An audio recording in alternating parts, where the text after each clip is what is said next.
Good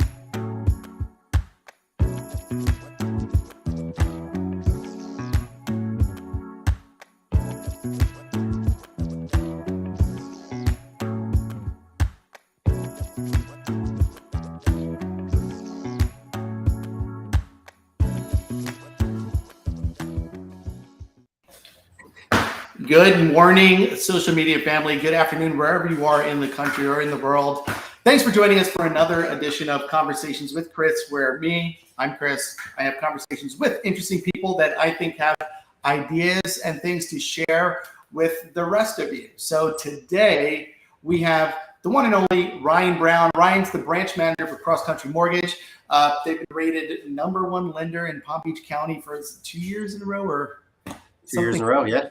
2 years in a row, which is incredible. I am a resident of Palm Beach County, moved down here from New York, and I had the pleasure of working with Ryan a couple times. And one thing that really impressed me about Ryan and his team is, I'm a stickler for customer service. We're going to talk a little bit about that, how Ryan is and his team are helping the consumer out there, as well as the other industry professionals that we're working with. So without further ado, yay! And we just imagine that there's people out there clapping for you, Ryan. So thanks for joining us. We appreciate it. 100%. Appreciate it, Chris. My pleasure. So tell us a little bit about kind of how you arrived in the mortgage business and the journey that led you to be the #1 lender in Palm Beach County.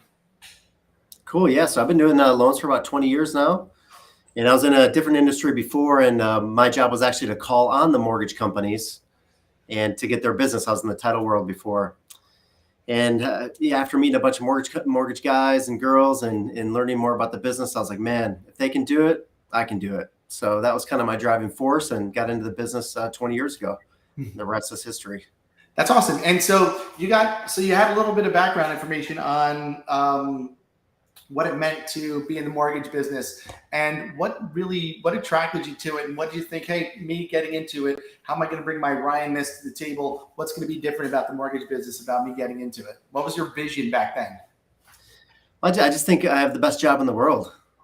We get to help people get into homes, and I know the value that has in somebody's life, and that's really our driving force.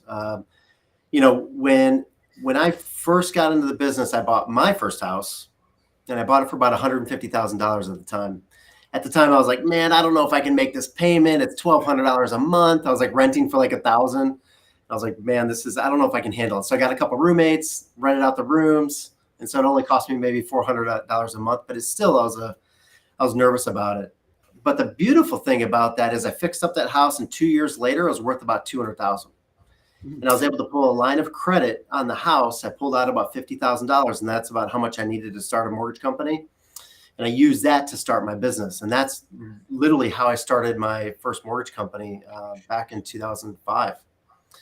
So just the opportunity like that created for me, I know it can unlock for anybody else. I love talking to clients where we put them into a home a couple of years ago, and they call back and they're like, they bought it for $300,000. Now it's worth like $400 or $450. And just like the opportunities that can create in somebody's life is awesome. It helps them to build wealth.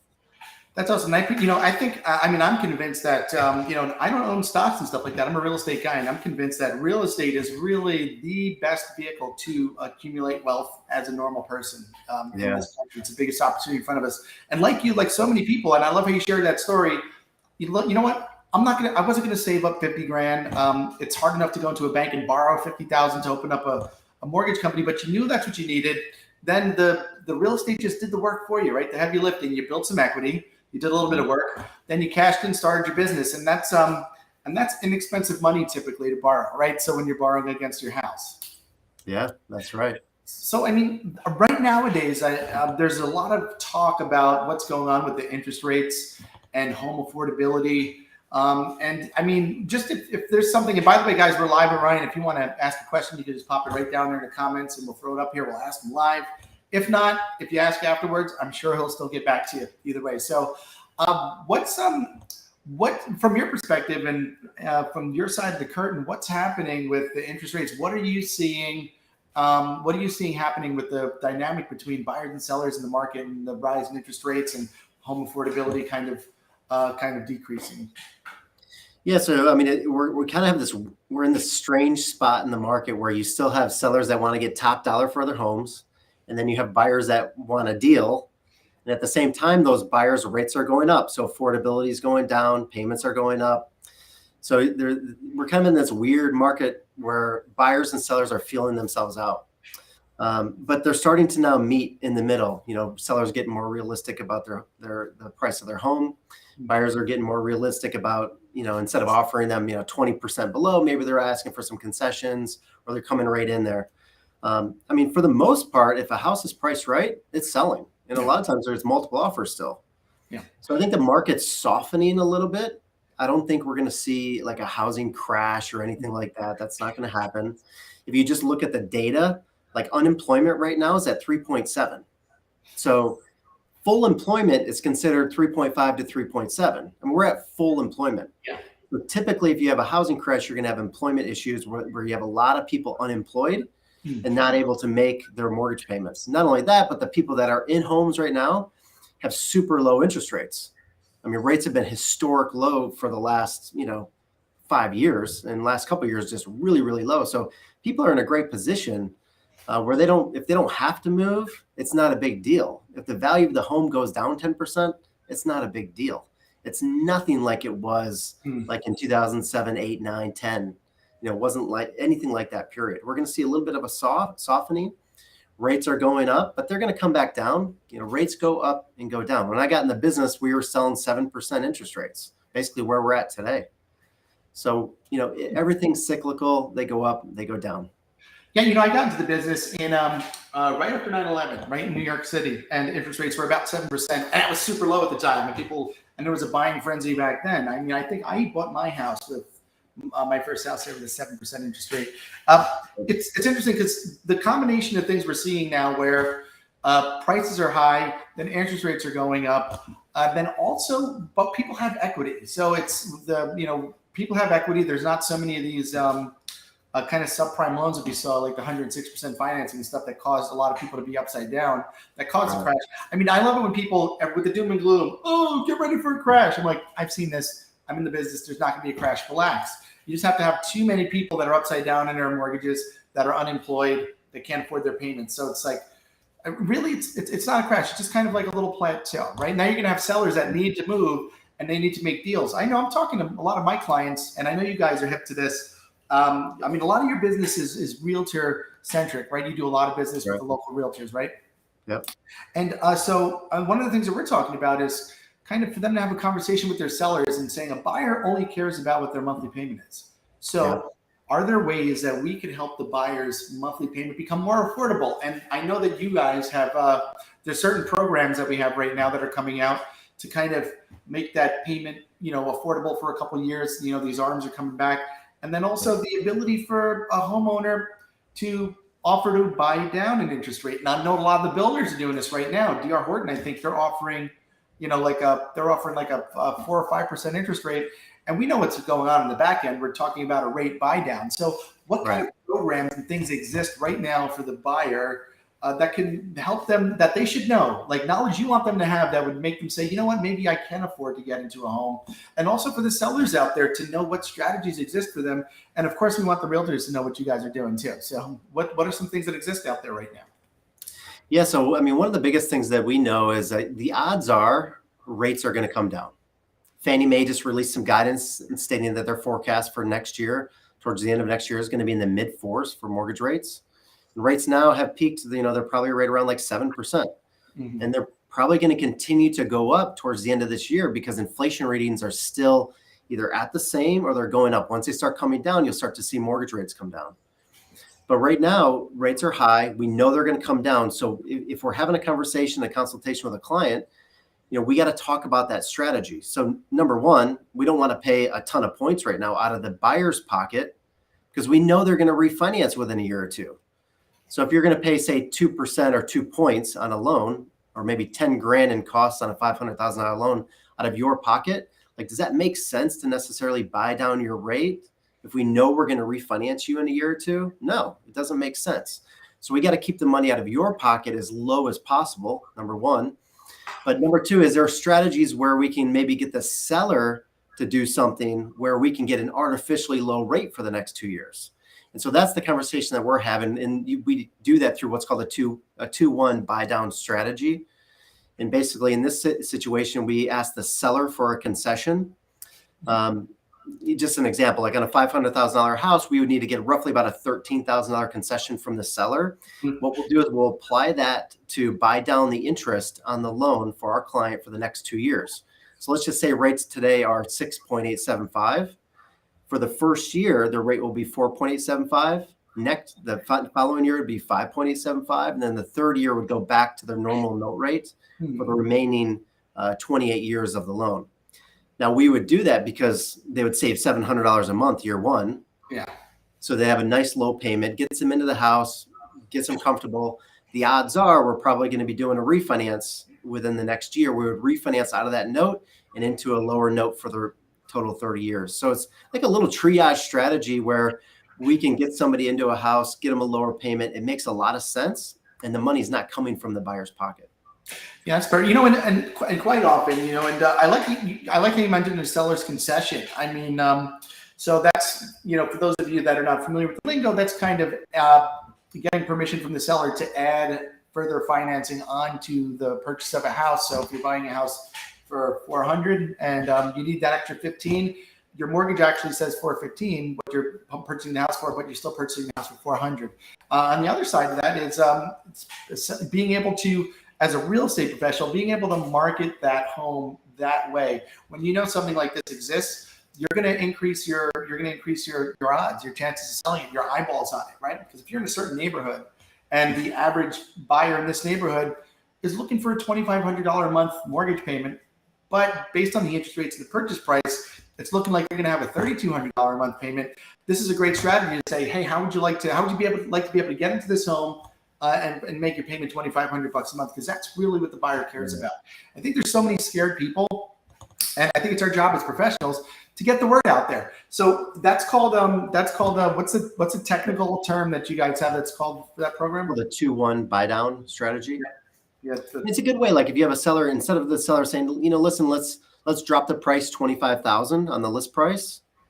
Why not employ a strategy like this? Like instead of dropping it $25K, why don't we do like a $15,000 seller concession, do a 2-1 strategy. And then if you have the proper professional explaining it to the client and you show them the numbers and you run all the numbers so they're very clear on it, a lot of times you can save money on, instead of dropping your price, you can just do a concession. Yeah, see, it did. So, sometimes we're so quick to drop that price. And when there's other strategies, because really the buyer doesn't, the only reason they care about purchase price, the only reason they're concerned with interest rates is that monthly payment. I can't stress that enough. And I don't know if you're experiencing this too, but even the rental market is, a lot of the times, these kinds of go against each other. A lot of people they're selling, the sales market goes up, then the rental market goes down because everyone's getting into homes. But right now it seems like rents are high also. Especially here in South Florida, rents are high, interest rates are high. What are you seeing? So in terms of the different sets of buyers, like first-time home buyers as opposed to out-of-town buyers, move-up buyers, people buying second and investment homes. What are you seeing changing along those trends? Well, we're still seeing quite a few people buying second homes, quite a few people moving here from out of state. So we're still seeing a lot of migration. First-time home buyers are really the ones that are getting crushed in this market, especially if you have limited income, or because number one, the values of homes are going up, so there's just not a lot of inventory, like say less than 300 grand. It's really, really tough. But not only that, the affordability is going down because the rates are going up. So like if you take an example of somebody just last January, if they were pre-approved for a $500,000 loan, today, instead of a $500,000 loan, if that was their max qualification, they'd be pre-approved for about $360,000, which is a big difference. Yeah. It's huge, and all those people that were on the fence that didn't pull the trigger, now they have less buying power, which means a smaller buyer pool for each property. So what do you have in place with CrossCountry to kind of get the word out there and to educate. I know you, and you work with a lot of realtors. You do a lot of realtor education. So, Yep. what are some things? What do you have in place so that people can stay up to date with what's actually happening and what can be done?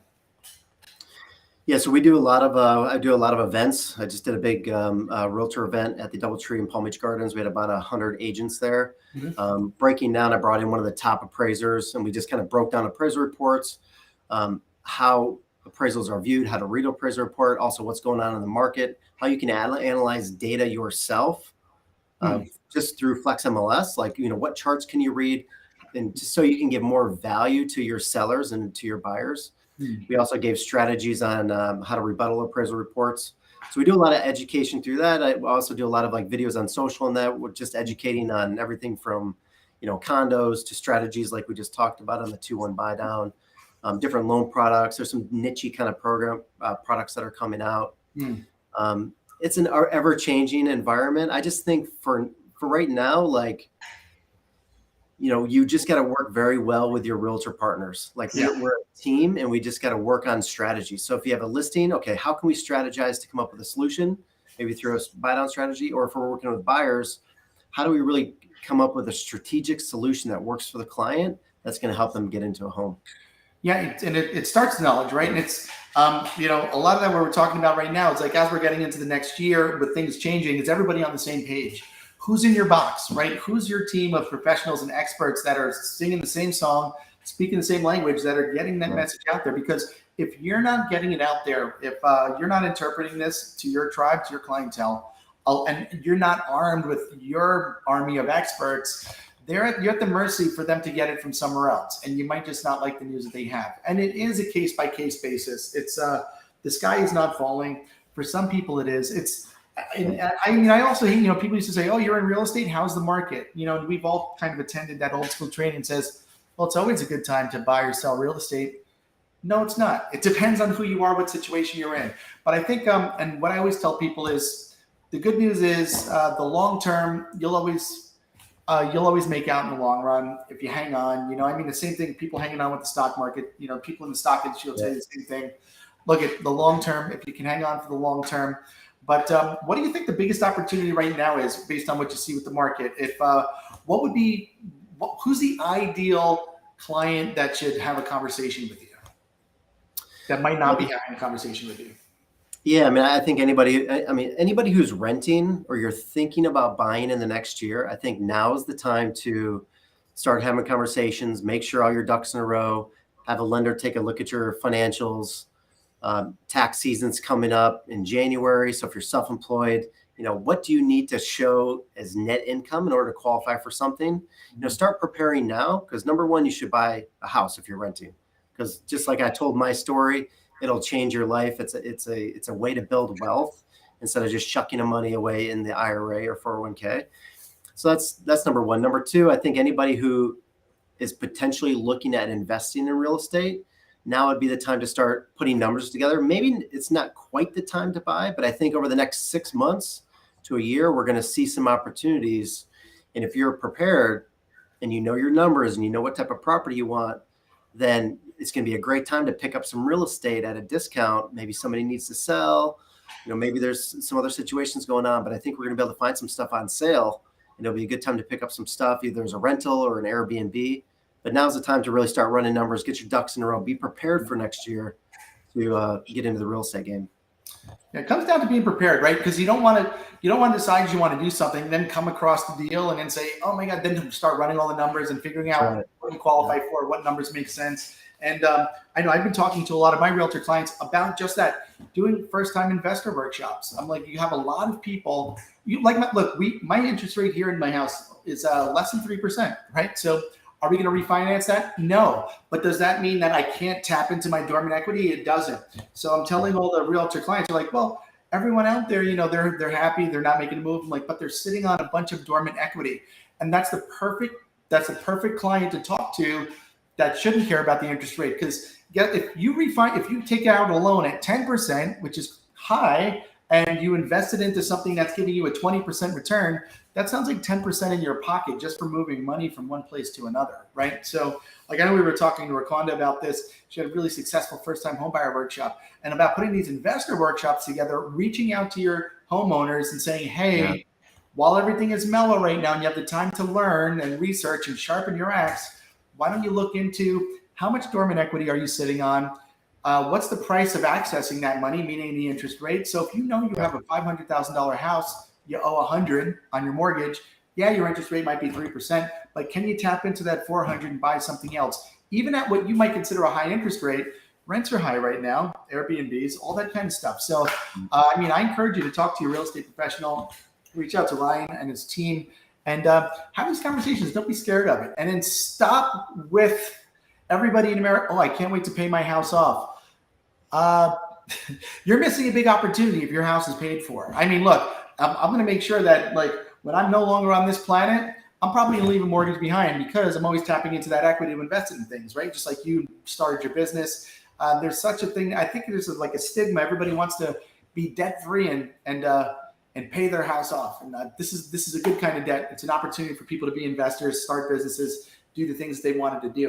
In what ways are you working with, moving forward, like with your real estate professionals? So your realtor partners, what are some things you guys are doing together that you're having a lot of success with? Some ways you can add value to the business of a real estate agent? Yeah. So some of my closest agents, we're working on a lot of stuff right now through video. Okay. So just like, I'm getting the word out to our past clients and to the realtor market, like really, the agents, especially if you've been in the business a while, it's like tapping into your past clients, but like really tapping into it. So I've been helping them with some videos. I have a full-time, video department, marketing department here. And so, leveraging that to help some of our top agents work their database, doing a lot of past client events, past client appreciation parties and events, helping agents with that. I feel like, listen, if I just want to give value to our agents, and in return, we get clients. Yeah, that's how it works. You don't even have to keep reminding people. It's the days of I remember. I hadn't been in sales since 2010, but the mortgage company is calling you, telling you all the great things that they can do. 2-hour commitments and 4-hour closings and all that kind of stuff. Now it's like, hey, how can we grow together? And I certainly all the strategies you're talking about. I talk to my clients, my students about that, and I'm glad that you guys are supporting that and doing that. So using video to get everything out there, things like we're doing now, right? And helping them create the content. And you're not only talking about, hey, this is a good idea, we're doing it, and let's do it together. So we appreciate you for doing that. Yeah, I think in the market today, if you're a lender, if you can't do 7-day commitments, if you can't close in 2 weeks, if you can't do like same-day pre-approvals with all docs verified, if you can't do pre-underwrites, if you can't do these things, that's just like the ticket to entry. Like that's basic lender 101. On top of that, you got to give value and you got to be a great partner to your agents. And so if you're a lender out there and you're having trouble with that, you really need to work with a company that can provide you those resources. So did you just let a little slip out there that you guys are looking for talent too? Maybe you're in recruiting mode a little bit. We look, not really, actually. We're very selective on who we bring in. They have to fit our culture. Yes. They really got to fit our team and our culture the best. But yeah, loan officers who join our company, typically blow up because they have all the resources available. They have the coaching and all that stuff. But yeah, we don't, we're not actively recruiting. But if it's the right person, we'll bring them in. Yeah. That's cool. Yeah, I just always like to ask that because they say, hey, look, if you're having trouble, come talk to me. So if anybody has any questions for Ryan, now's your last opportunity. But Ryan, is there any parting words that you would have for the group out there in the audience? Something you really, maybe something I didn't ask you, something you really think everybody should know? The only thing that I think about is, if you've ever heard have you ever heard the story about the buffaloes? How they run into the storm? No. There's an old story, and I'm not great at storytelling per se, but there's a story about on the Great Plains, there's buffaloes and there's cows, and when the storms come in, the cows run away from the storm, but the buffaloes, they go right into the storm, and when they go right into the storm, they get through the storm a lot quicker. But that's how the buffalo's mindset is versus the cows. And I think in this market, it's funny. Every morning when I work out, I have a hat that says "Into the Storm." And I think in this market, we got to head into the storm. We got to be a source of light, and we just got to go into it. Listen, rates are going to 9%. Will they? I don't know. But we have to expect them to go there. We got to be prepared for that. We got to go into the storm. So what does that mean? It means better client interactions. It means a wow checklist for all of our clients, so they're just blown away. Better reviews, more leads, better relationships, more relationships. Like, we have to just go into the storm, prepare now, partner with people that are like-minded, that are the same, culture fit as you, that are rowing in the same direction. You want to be surrounded by buffaloes, not the cows. And that so makes sense, because the storm's going this way. If you go into it, you kind of you get to the end. It makes a lot of sense. And that's exactly what you're doing. That's what we're teaching people to do, is by don't hide from the issues, the things that are imminent. Interest rates going up, home affordability kind of decreasing. It's what can we do? This is the time to innovate. Attack it head on, be innovative. Talk to people like you and your team about these innovations. And I know you said you've got some niche market. You said you've got some niche products coming out that are on the horizon.